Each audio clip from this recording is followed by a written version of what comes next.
Hello everyone, তো সকলকে অনেক অনেক ভালোবাসা। আর আমিও ভীষণ ভালো আছি, আশা করি তোমরাও খুব ভালো আছো।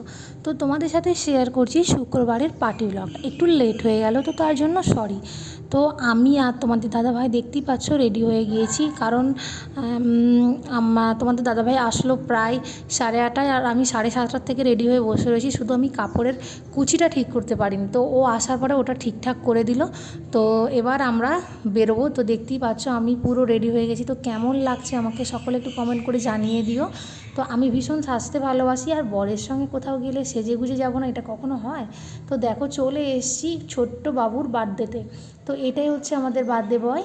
তো দেখতেই পাচ্ছ অন্য সময় ভীষণ কান্নাকাটি করে, তো এখন কীরকম নাচন কোদন করছে। তো বুঝতেই পারছে যে ওর জন্যই এত লোকজন এখানে এসেছে।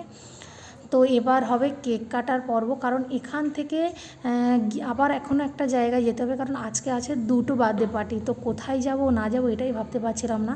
আর সেখানে অনেকটা রাত করেই থাকবো, তো তার জন্য এখানে আগে অ্যাটেন্ড করে তো ওখানেই যাব। তা এখন বাজে প্রায় 10:30 বাজতে চাই। তো ওখান থেকে মানে ওরা ফোন করছে যে আমরা কখন যাব। তো এখানে কমপ্লিট না হলে ওখানে কি করে যায় বলো তো?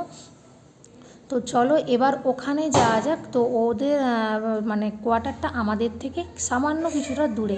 তো এখানে চলে এসেছি, আর এখানে সমস্ত কিছু কমপ্লিট হয়ে গেছে, মানে খাওয়া দাওয়া, কেক কাটা সব কিছু কমপ্লিট হয়ে গেছে। তো কোনো ব্যাপার নয়। এই যে দেখো সকলে নাচন আরম্ভ করে দিয়েছে, এই যে বার্থডে গার্লের মা, ও নাচতে আরম্ভ করে দিয়েছে। তো চলো টাটা।